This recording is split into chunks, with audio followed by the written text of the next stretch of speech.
Chers amis, bonjour, bonsoir. Tout dépend de l'heure à laquelle vous allez regarder cette vidéo. C'est votre ami, votre frère Zachary Nassilus qui vient pour vous présenter une nouvelle vidéo. Et je salue tous les anciens et tous les nouveaux abonnés de cette chaîne.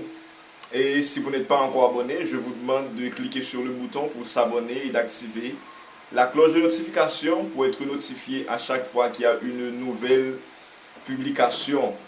Comme vous le pouvez voir dans le sujet d'aujourd'hui, nous allons parler d'un sujet très intéressant, d'un sujet, je pense, qui intéresse justement tout le monde, particulièrement la communauté chrétienne qui est sur cette page, l'enlèvement de l'Église, mythe ou réalité, et quand l'Église sera-t-elle enlevée. Je vous demande de partager cette vidéo afin que tout le monde soit capable au courant, bien plus le monde capable au courant de Channel ça.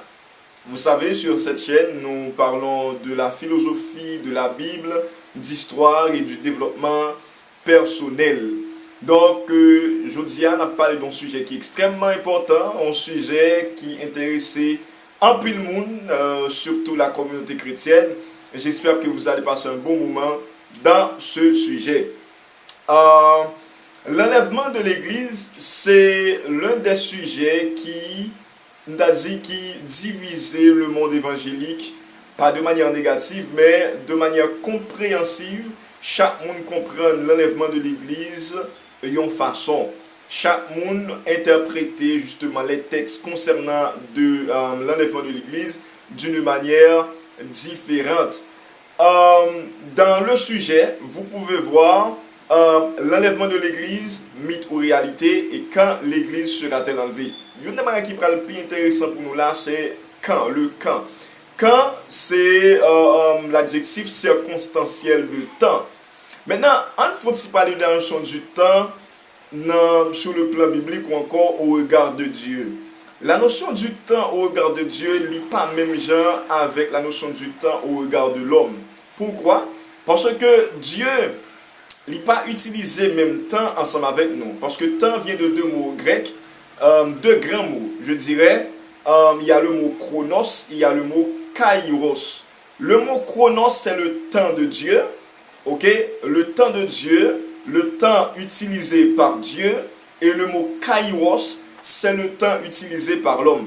Voilà où en découle justement le grand problème concernant l'enlèvement de l'Église au sein de différents secteurs religieux. Nombreux sont les secteurs qui ne connaissent pas ou encore qui prétendent que l'Église sera enlevée à un moment X et l'autre l'a pensé que l'Église sera enlevée à un moment Y. Et pour comprendre la notion du temps selon Dieu, il faut aller dans la Bible. Il y a un texte où Dieu a dit, pour moi, un jour vaut 1000 ans et 1000 ans vaut un jour. C'est-à-dire, l'homme peut vivre un jour devant Dieu, puisque pour Dieu, un jour égale à 1000 ans. Donc, monde qui vivre plus de temps sur la terre, c'était Métuchila qui vivre 969 ans. Donc, ça veut dire l'homme peut vivre un jour devant Dieu. Donc, ce n'était pas le sujet principal. Donc, on essaie de comprendre justement question de enlèvement de l'Église. Nous comprenons la notion du temps, donc ça veut dire que c'est là côté qui a un grand problème dans son parce que l'homme en soi pas comprendre justement la notion du temps au regard de Dieu, mais Dieu utilise le chronos et nous utilisons le kairos. Donc pour comprendre justement quand l'Église sera enlevée, il faut entrer dans le chronos de Dieu. Si vous restez dans le kairos, vous n'arriverez jamais à comprendre quand ou encore vous n'arriverez jamais à cerner justement la réalité concrète et absolue autour de l'enlèvement de l'Église. L'enlèvement de l'Église est divisé en trois, disons, il y a trois tendances générales qui divisent l'enlèvement de l'Église. D'abord, il y a ce qu'on appelle les post-tribulationnistes, ou encore les post-tribulationnismes, et il y a les mi-tribulationnismes, et il y a les pré-tribulationnismes. Des témoins prêts pour nous, il y a les pré-tribulationnismes, et il y a mi-tribulationnisme et il y a les post-tribulationnisme. Bon, mais c'est expliqué en détail pour capable comprendre justement trois bagages, trois tendances générales qui tournaient autour de l'enlèvement de l'Église, qui comprennent par les différents secteurs, justement, les différents secteurs évangéliques. Pour les pré-tribulationnistes, ok, c'est-à-dire les pré-tribulationnistes, ils croient que eux-mêmes, pour les pré-tribulationnistes, ils croient que l'Église sera enlevée avant la grande tribulation. Et la grande tribulation, d'après Apocalypse chapitre 3, donc soit pli, ou après que la grande tribulation, soit la grande tribulation, ou encore le jugement de l'agneau, ou bien tout, la colère de l'agneau. La grande tribulation, c'est quoi? Ce sera le jugement dernier, ce sera justement, non pas le jugement dernier, ce sera la colère de Dieu, la colère de Jésus-Christ sur les rebelles, sur ceux qui ne l'avaient pas accepté comme leur sauveur, comme leur maître. Donc voilà ce que la Bible relève, la colère de Dieu, encore le jugement dernier. Pour les pré-tribulationnistes, donc l'Église donc ne sera pas assistée, justement ne sera pas là, ok, au moment de la grande tribulation. Donc il appuie sur des textes bibliques selon lesquels que l'Église, puisque Jésus-Christ a donné sa vie, puisque le sang de Jésus-Christ a été coulé pour ses saints, donc au moment de la grande tribulation, Jésus viendra et la prend justement et prendra avec lui ou encore auprès de lui ceux qui ont cru, ceux qui ont accepté de vivre pieusement sur la terre pour lui. Ça, c'est la conception des pré-tribulationnistes. Pour M. Sayo, en résumé, il croit que l'Église sera enlevée, il croit que l'Église n'assistera pas justement à la grande tribulation. Ça, donc, il y a des textes bibliques que appuyé, ou encore, je dirais que les pré-tribulationnistes, ils croient que l'Église sera enlevée justement avant l'accomplissement ou encore avant la 70e semaine prophétique du livre de Daniel. Donc, le texte que nous retrouvons en Daniel chapitre 9, le verset 24 à verset 27. Et ma petit un tout petit à la fin de cette vidéo pour m'expliquer donc ce qu'est les 70 semaines prophétiques de Daniel. Deuxième tendance là, c'est ça les mi-tribulationnistes.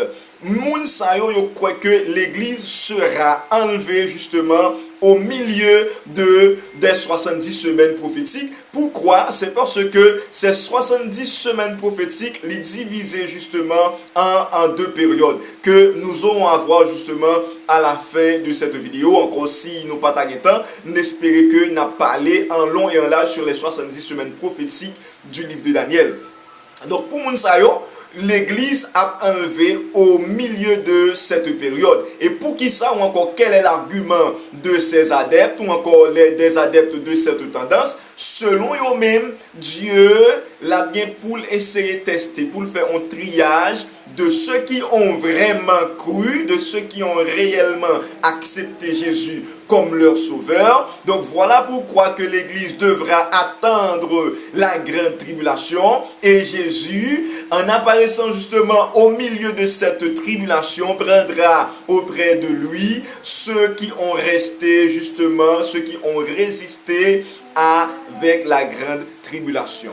Voilà l'argument justement de ceux qui sont pour l'idéologie mi-tribulationnisme. Maintenant, pour ceux qui sont du post-tribulationniste, donc pour Mounsayo, l'Église a enlevé justement après la grande tribulation. Il y a un argument qui est quasiment semblable avec justement les mi-tribulationnistes. Pour qui ça? C'est parce que d'après eux-mêmes que Dieu lui doit épurer c'est saint, il doit épurer justement moun qui dit que croit dans lui. Voilà pourquoi que l'église devra passer par cette période pour que justement ceux qui disent que c'est chrétien, pour que Dieu lui éprouve leur foi, pour que Dieu lui éprouve leur vie. Donc ce sont là les trois tendances qui divisaient justement l'église, ou encore autour de l'enlèvement de l'église. D'abord, il y a les pré-tribulationnismes. D'après cette doctrine, l'église sera enlevée avant les 70 semaines ou encore avant la 70e semaine prophétique du livre de Daniel. Selon la deuxième tendance, à savoir le mi-tribulationnisme, l'église sera enlevée au milieu des 70 semaines pour que Dieu puisse épurer ceux qui se disent être chrétiens. Et d'après la troisième tendance, qui est la tendance post-tribulationniste, selon cette tendance, l'église sera enlevée après justement après la grande tribulation. Maintenant, il y a une réalité au-delà de cette tendance. Personne ne connaît le moment exact où l'église sera enlevée. Cependant, mes très chers frères et sœurs qui m'écoutent, mes chers amis, je dois vous dire sincèrement que l'église sera enlevée. Donc, il y a certains indices dans la Bible qui nous expliquent, qui nous indiquent clairement quand et comment justement l'église lui-même l'a enlevé. Le quand, je n'ai pas une date précise, s'il vous plaît, mais c'est des indices que Dieu, que Jésus-Christ nous a donnés en Matthieu chapitre 24, justement, et dans différents autres textes dans la Bible. Donc, nous connaissons certainement que l'église, donc à quelle période que l'église sera enlevée. Mais ces trois tendances, c'est les trois tendances globales, les trois tendances générales qui divisent justement le secteur disons le secteur christianisme autour de l'enlèvement de l'église. En résumé,